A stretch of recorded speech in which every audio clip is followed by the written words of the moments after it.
నలుగురికి ఒక మంచి సహాయకుడిగా నిలిచేవాడిగా ఉన్నావా? ఐగుప్తులో ఉన్నాడు, లోకంలోనే ఆయన జీవిస్తున్నాడు, కానీ మాలిన్యం అంటుకోకున్నట్లుగా తన బ్రతికి అనేకులకు దీవెనకరంగా మార్చబడ్డాడు యోసేపు. అయితే నీ జీవితము నా జీవితం లోకములే ఉన్నాము. అయితే ఇంకా లోక మాలిన్యమని హృదయం లాంటి ఉంటే ప్రభు ఈనాడు నీతోనూ నాతోనూ మనందరితో మాట్లాడుతున్నాడు. ఒక్కరికైనా నీవు దీవెనకరంగా ఉన్నావా? ఒక్కరికైనా నీవు ఆశీర్వాదకరంగా నిలిచావా?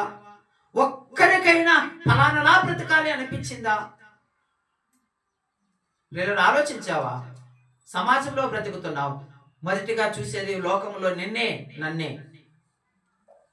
లోకంలో బ్రతుకుతున్నప్పుడు అనేకులు లోకస్తులు ఎవరినైనా చూస్తారంటే అది క్రైస్తవులను మాత్రమే, ప్రభు నమ్మినటువంటి పిల్లలను మాత్రమే వారు ఎగ్జాక్ట్ గా చూస్తారు. అయితే వారు చూస్తున్నారని ఇంగిత జ్ఞానం లేకున్నట్లుగా నీ పాటికి నీవు తప్పులు చేస్తూ వెళ్ళిపోతూ నీతులు బోధిస్తుంటే ఎవడు వింటాడు?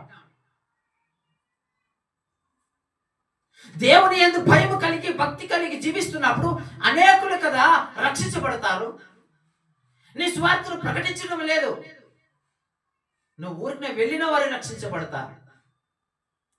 నీవు నడిచే విధానమును బట్టి, నీ ప్రవర్తించే ప్రవర్తన బట్టి, నీ కుటుంబంలో సాక్ష్యం, నీ పిల్లలతో సాక్ష్యం, నీ భార్యతో భర్తతో నీ సాక్ష్యం, నీ పెద్దలతో సాక్ష్యం, సంఘస్థులతో సాక్ష్యం, విశ్వాసముతో సాక్ష్యం, ఊరులో సాక్ష్యం, పొరుగింటి వారితో సాక్ష్యం. యోసేపు కాపాడుకున్నాడు, అనేకులకు దీవెనకరంగా మార్చబడ్డాడు. అయితే నీవు కాపాడుకున్నది నిజమే అయితే అనేకులకు నీ దీవెనకరంగా నిలుస్తావు, దేవుడు నిలుపుతాడు. ఎందుకంటే దేవుడే నీకు తోడుగా నిలుస్తాడు. గమనిద్దాం, యోసేపు అంతగా హెచ్చించబడడానికి కారణం ఒకటే, పాపాన్ని విసర్జించాడు, పాపాన్ని ద్వేషించాడు, అన్యాయాన్ని సహించలేకపోయాడు. సంఖ్యల మధ్యలో ఉన్న, ఖైదుల మధ్యలో ఉన్న, బానిసుల మధ్య ఉన్న అన్ని చోట్ల ప్రభుకు మహిమార్థమైన బ్రతికాడు. అయితే నీవు ఉంటున్నటువంటి ఉద్యోగంలో, నీవు జీవిస్తున్నటువంటి విధానంలో, నీ తోటి స్నేహితులతో నీ ప్రవర్తన, పిల్లలను గమనించినవా ఈ విషయం ఎప్పుడైనా? ఎందుకు నేను ఇంకా ఆశీర్వదించబడటం లేదని ఒకరోజైనా ఆలోచించినవా? ఎందుకు నేను దీవెనకరంగా ఉండలేకపోతున్నాను ఒక్కరోజైనా నీవు ఆలోచించావా? పెరిగే వారిని చూసి అసూయపడడం తప్ప ఏం నేర్చుకున్నావు? పిల్లలను గమనించినావా? ఒక రోజైనా ఒక గంట మోకాళ్ళ నుంచి ప్రార్థనలో ఉన్నావా? లేదా ఒక రోజంతా ప్రార్థనలో గడిపావా? ఒక రోజంతా బైబిల్ని ధ్యానించినావా? పరిశుద్ధ గ్రంథాన్ని, పరిశుద్ధ లేఖనమును నీవు చదువుకపోతే నీ అంత దుర్భాగ్యులేవు. అంత తెలుసులేని మౌనంగా ఉంటే అది నీ భ్రమ, నీవు అక్కడే ఉంటావు. పిల్లలు గమనించండి, యోసేపు అంతగా ఆశీర్వదించబడడానికి కారణం ఏమిటంటే దేవుని యందు భయభక్తులు కలిగి ఆయన ఉన్నాడు. అందుకే దేవుడే తనకు తోడున్నాడు, కష్టాలలో తోడున్నాడు, బానిసగా ఉన్నప్పుడు తోడుగా ఉన్నాడు, ఆయన చక్రవర్తిగా ఎంచికబడినప్పుడు కూడా తోడుగా నిలిచాడు, పాపానికి దూరంగా పరిగెత్తాడు. పిల్లలు గమనించినారా? దేవుడు అనేకులను ఆశీర్వదించాలని ఆశపడుతున్నాడు. అనేకులకు దీవెనకరంగా మనం అందరూ ఉండాలని ఆయన ఒక నిర్ణయం అయి ఉన్నాయి. అయితే నువ్వు చేసే పొరపాట్ల వల్ల, నీవు చేసే తప్పు వల్ల, నీవు చేసే పాపం వల్ల నీవు దీవించబడకపోతున్నావు. గమనించినావా ఏ రోజైనా?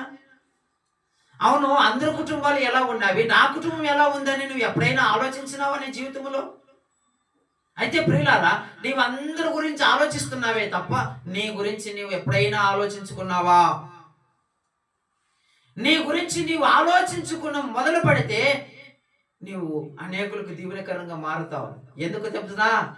నీ గురించి నీవు ఆలోచించినప్పుడు నీలో ఉండే తప్పులు ప్రభు బయటికి తీసుకొస్తాడు. ఈ తప్పు ఉందిరా నాయన, దీన్ని ఒప్పుకొని విడిచిపెట్టు. అది చేయరు. అందరి గురించి ఆలోచించడమే తప్ప, అందరి గురించి మాట్లాడడమే తప్ప, అందరి గురించి ప్రవర్తించడమే తప్ప మంచిగా నటినా నో ప్రభు ఒప్పుడమ్మా, ఒప్పుడన్నా గమనించండి, ప్రభు ఒప్పుడు పెట్టినాయి. మానవుడుగా ఒప్పొచ్చేమో, అయితే ప్రభు అంగీకరించడు దీనిని. ఆయన హృదయాంతరంగమును జరిగిన దేవుడు, మర్చిపోవద్దు. యోసేపు అది తెలుసుకున్నాడు, నా హృదయాంతరంగమును ఎరిగిన దేవుడని. అందుకే ఆయన సంకెళ్లతో ఉన్న చెరసాలలో ఖైదీగా ఉన్నప్పటికీ ప్రభుకు భయభక్తులు కలిగి జీవించాడు. బానిసగా పనిచేస్తున్నప్పటికీ ఆయన ప్రభుకు భయభక్తులు కలిగి జీవించాడు. ఆ ఇంటిలో అధికారిగా ఉన్నప్పటికీ ఆయన ప్రభు యందు భయభక్తులు కలిగి జీవించాడు. అయితే ఆ సమయంలో ఒక స్త్రీ ఆయన మోహించి పాపమునకు ప్రేరేపించగా పాపము నుంచి దూరంగా పరిగెత్తిపోయాడు. చూస్తావా ఆ మాట? చూద్దాం, చూడండి. ఆదికాండం చూడండి, అదే 39వ అధ్యాయం చూడండి. అక్కడ జరిగినటువంటి సంఘటన ఏమిటి ఒకసారి చూడండి. ఆదికాండము 39వ అధ్యాయంలో చూడండి, కింద భాగంలో ఉంటుంది అది. 10వ వచనం. దినదినము ఆమె యోసేపుతో మాట్లాడుచుండెను, కానీ అతడు ఆమెతో శనాయించుటకైనను ఆమెతో నుండుటకైనను ఆమె మాట వినువాడు కాడు. చూడండి, ఒక స్త్రీ పాపమునకు ప్రేరేపిస్తున్నప్పుడు ఆయన దూరంగా దూరంగా దూరంగా పరిగెత్తుతున్నాడు. అయితే నీ జీవితం ఎలా ఉంది నాడు? ఏదైనా ఒక చిన్న ఆశ పెడితే లొంగిపోతున్నవే పాపానికి. అదే కదా నేత్రపు ఆశ, జీవపు డంబం, ఇంకా అవన్నీ చెప్పుకుంటూ పోతే ఇంకా పిల్లలు గమనించినారా? నేను తెలివైన వాళ్ళే, మనం అందరూ తెలివైన వాళ్ళమే. గ్రహించవచ్చు కదా ఈ పాపము నాలో ఉందని, గ్రహించవచ్చు కదా యేసు ప్రభుకు నేను విరుద్ధంగా జీవిస్తున్నానని. యోసేపు గ్రహించాడు, దేవుడికి ఇది అంగీకారము కాదు అన్నాడు. ఎంత మాత్రము ఆయన ఇష్టపడలేదు. పిల్లలు గమనించినావా? అందుకే ఆయన దీవించబడ్డాడు, అనేకులకు దీవెనకరంగా ఆయన నిలిచాడు. అయితే ఆనాడు అబ్రహాము తీసుకున్నాడు నిర్ణయము. గమనించండి, భార్యను కోల్పోయాడు. ఎలిమెలెకు తీసుకున్నాడు ఒక నిర్ణయము, తన కుటుంబాన్ని కోల్పోయాడు, ప్రాణాన్ని కోల్పోయాడు. పిల్లలు గమనించినారా? అయితే నీ నిర్ణయము, నీ ఆలోచన ఒక తూరు యోచన చేసుకో. నీ తీసుకుంటున్నటువంటి నిర్ణయం ఇదే నీ ఆధారం. ఒకవేళ ఇంతకు ముందు చెడ్డగా నిర్ణయం తీసుకొని నీ జీవితాన్ని పతన స్థానానికి ఈడ్చుకుని వెళ్ళినావేమో, పాపము వలన జీతము, పాపమునకు వచ్చే జీతం మరణమైంది. ఆ మరణం నుంచి తప్పించే దేవుడే మన దేవుడే. నీవు మర్చిపోక ఈ సమయమున తెలిసిన రీతిలో తెలియక రీతిలో పాపములో జీవించాలని ఒక నిర్ణయం తీసుకున్నావు, అడ్డగోలుగా సంపాదించాలని ఒక నిర్ణయం తీసుకున్నావు. అయితే ప్రభు నీతోనే మాట్లాడుతున్నాడు. అది మరణానికి ఈడ్చుకుని వెళ్ళిపోతుంది, మరణానికి ఈడ్చుకొని పోతుంది. కష్టం ఉంది లేదనను, కానీ సంపాదించడానికి ఇది కాదు మార్గం. నువ్వు ఏ పాపములో జీవిస్తున్నావో, లంచము తీసుకోవడం కూడా పాపము తెలుసా? అయితే నువ్వు ఎలా బ్రతుకుతున్నావు? ఒక తూరు ఆలోచించుమో నా సహోదరుడా, నా సహోదరి. ఏ పాపంలో నీ జీవిస్తున్నా ప్రభు ఈనాడు నీకు ఆహ్వానిస్తున్నాడు. నువ్వు మోసపోవద్దు, నీ జీవితాన్ని నాశనం చేసుకోవద్దు, నీ కుటుంబాన్ని కోల్పోవద్దు. నీ నిర్ణయం వల్లనే నీ కుటుంబం కట్టబడుతుంది. జ్ఞానవంతురాలు తన కుటుంబాన్ని చక్కగా కట్టుకుంటుందంట, బైబిల్ చెబుతుంది.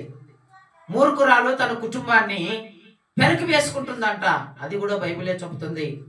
పిల్లలు గమనించండి, నువ్వు జ్ఞానవంతుడివే, జ్ఞానవంతురాలివే. అయితే మూర్ఖపు ఆలోచనలు చెయ్యొద్దు. జ్ఞానం కలిగి విత్తము కలిగి ఆలోచన చెయ్యి. యాకోబు చేశాడు, నేను ఇక్కడే ఉంటాను, అయితే మీరు అక్కడికి వెళ్ళి ఆహారం తీసుకొని ఇక్కడ రండి. నువ్వు ఉండే స్థలంలో ఉండు, ఆ స్థలాన్ని విడిచిపెట్టి నువ్వు వెళ్ళొద్దు. ఈ స్వరము నీ వింటుండగా ఒక తూరి నీ మనసుని పరిశోధన చేసుకో. నిజమే ప్రభువా, కొన్నిసార్లు నా తీర్మానాలు నన్ను గాయపరిచాయి, నా తీర్మానాలు నా కుటుంబాన్ని నాశనం చేస్తూ వెళ్ళిపోయాయి. ఇక్కడ ప్రభుతో సమృద్ధమైన ఆహారం ఉంది, ఆర్థికంగా ఉంది, ఆత్మీయంగా ఉంది. మొదటిగా నీ ఆత్మకు రక్షణ అవసరం. మొదటిగా నీ ఆత్మకు రక్షణ అవసరం. నువ్వు ఇక్కడ మరణిస్తే నరకములో కాల్చబడతావు. జాగ్రత్త సుమా. ఒక తూరు ఆలోచన చేసుకో నీ జీవితాన్ని, పరిశోధన చేసుకో నీ జీవితాన్ని. అందరికీ ప్రపంచంలో ఉంటున్న ప్రతి మానవుడు పాపమే. దేవుడు అంటున్నాడు, లోకమంతా ఎదిగినావు ఎవడు లేడు మంచోడు, నీతిమంతుడు ఒక్కడు లేడు అన్నాడు. అందరూ పాపిష్ట బ్రతుకులో బ్రతికిన వాళ్ళే. కానీ ప్రభు ఆహ్వానిస్తున్నాడు, ప్రభు నిన్ను ప్రేరేపిస్తున్నాడుగా. ప్రభుని ఆశ్రయించు ఓ నా సహోదరుడా సహోదరి. గమనించండి, నీ జీవితాన్ని నీవు నాశనం చేసుకోవద్దు. ఆయన వెలపట్టి నీ జీవితాన్ని కొన్నాడు, వెలపట్టి నిన్ను కొన్నాడు, మనల్ని అందరినీ కొన్నాడు. మనం ఏదో ఒక రోజు ఇక్కడ మరణిస్తాము. మరణం తర్వాత జీవంలో మనము ప్రవేశిద్దాం. లోకంలో నీ జీవిస్తున్నావు, కానీ మాలిన్యం అంటేది దాన్ని తుడిచివేయడానికి ప్రభు ఉన్నాడనే సంగతి మర్చిపోవద్దు. లోకంలో నీ జీవిస్తున్నావు, అయితే లోకంలోని నిన్ను పోషిస్తాడు అనే సంగతి నువ్వు మర్చిపోవద్దు. ఐగుప్తులో ఉన్నాడు, లోకంలో ఉన్నాడు యోసేపు, కానీ ఆయన చక్రవర్తిగా ఉంచాడు. అనేకులకు ధాన్యం ఇచ్చే స్థాయికి ఆయనను తీసుకుని వెళ్ళాడు. అయ్యో నా జీవితం అయిపోయింది అని నువ్వు ఏ నిర్ణయం యొక్క తా నిర్ణయం తీసుకోవద్దు. అబ్రాహాము తీసుకున్నాడు పిచ్చి పిచ్చి నిర్ణయం. కనుమలో కాస్త ఆలోచన చేసింటే ఆయన ఇంకనూ అత్యధికముగా హెచ్చించబడేవాడు. అయితే సడన్ డిసిజన్ ఆయన జీవితాన్ని మలిచివేసేసింది. ఎలిమెలెకు కుటుంబం కూడా సడన్ డిసిజన్. ఆ గ్రామంలో కరువు వచ్చింది. అయితే ప్రియులారా వెళ్ళిపోయి కుటుంబాన్ని పోగొట్టుకున్నారు. అయితే ప్రియులారా నీ సడన్ డిసిజన్ నీ జీవితాన్ని కోల్పోకున్నట్లుగా కాపాడుతుంది. ఈ మాటను విను. నీ జీవితాన్ని బాగు చేసే దేవుడు ఉన్నాడు. నువ్వు ఎటువంటి పాపపు స్థితిలో ఉన్నా దేవుడు ఆ పాపం నుంచి విడిపిస్తాడు. ఆయన నిన్ను కుమారుడుగా అంగీకరిస్తాడు. పరలోక రాజ్యానికి వారసులుగా ఎంచుతాడు. ఒకరికే రాలేదమ్మా కరువు, ఒకరికే రాలేదమ్మా కష్టము. గమనించండి, కానాను ప్రజల్లో ఉన్నాడు, ఇశ్రాయేలు ప్రజలు ఉన్నారు, వారితో పాటు ఇంకా అనేకులకు లోకస్తులు కూడా కరువు వచ్చింది. అయితే వారి సత్యాన్ని గ్రహించారు, ఫలానా చోట ఆహారం ఉందని. అయితే నీవు సత్యాన్ని గ్రహించు, ఫలానా చోట రక్షణ, ఆయన ద్వారే రక్షణ. ప్రభు అయిన యేసుక్రీస్తు ద్వారా మాత్రమే నీకు రక్షణ. పాప విముక్తి అవుతావు, పాపం నుంచి విడిపించబడతావు. కానీ నువ్వు చేయవలసింది ఒకే పని, ప్రభువా నేను పాపిని, నన్ను క్షమించు. ప్రభువా నేను పాపిని, నన్ను క్షమించంటే నువ్వు ఏ స్థలంలోనైనా ఉండు. అయితే నువ్వు చేయవలసింది ఒకే పని, ప్రభువా నేను పాపిని, నన్ను క్షమించంటే ఆయన క్షమించలేని పాపం అంటే ఏదీ లేదు. ఆయన రక్తం ప్రతి పాపము నుంచి విడిపిస్తుంది, ప్రతి దుర్నీతి నుంచి నిన్ను విడిపిస్తుంది, నిన్ను స్వతంత్రులుగా నిన్ను ఉంచుతుంది, పరలోక రాజ్యానికి వారసులుగా ఎంచుతుంది. ప్రియులారా గమనించండి, ఈ మాటలని విన్నట్లయితే ఒక తూరు ఆలోచన చేసుకొని మోకాళ్ళ మీదకి రండి. ఒక తూరు నీవు ఆలోచన చేసుకొని మోకాళ్ళ మీదకి రండి. నిజమే ప్రభువా, నేను తీసుకునే నిర్ణయంలో నా కుటుంబాన్ని కోల్పోయాను, నేను చేసిన పాపం వలన నేను నా జీవితాన్ని కోల్పోయాను. అయితే ఈ రోజు నీ సన్నిధానంలో నేను ప్రభువా నీ మాటలు విన్నాను, నీవు నా జీవితాన్ని బాగు చేస్తావని విన్నాను, నన్ను విడిపిస్తావని విన్నాను, పాపం నుంచి విడిపిస్తావని విన్నాను. ఆహారం నీ దగ్గర ఉంది, ఆత్మీయమైన ఆహారం నీ దగ్గర ఉంది, ఆర్థికమైన ఆహారం నీ దగ్గర ఉంది, సమృద్ధిగా నీ దగ్గర ఉంది. ఇదిగో ప్రభువా నీ పాదాల చెంతకు నేను చేరి వచ్చిండగా నన్ను కనికరించవా, నేను చేసిన ప్రతి తప్పును ఒప్పుకొని విడిచిపెడుతున్నాను అని నీ మనసులో చిన్న తీర్మానం నీ చేసుకున్నట్లయితే, అమ్మా అయ్యా గమనించండి, అంచెలంచెలుగా ప్రభు హెచ్చించడం ప్రారంభిస్తాడు. ప్రభు హెచ్చించడం ప్రారంభిస్తాడు. యాకోబు వలె నీవు యాకోబు కుటుంబం వలె దీవించబడతావు. ప్రియులారా ఒంటరిగా వెళ్ళాడు, మీకు తెలుసో తెలీదో దాదాపు 30 లక్షల జనాభాగా ఆయన ఆశీర్వదించబడ్డాడు.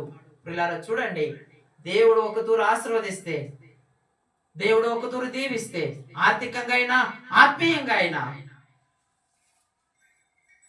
ప్రియులారా ఒక తూరు నీవు కళ్ళ మూసుకొని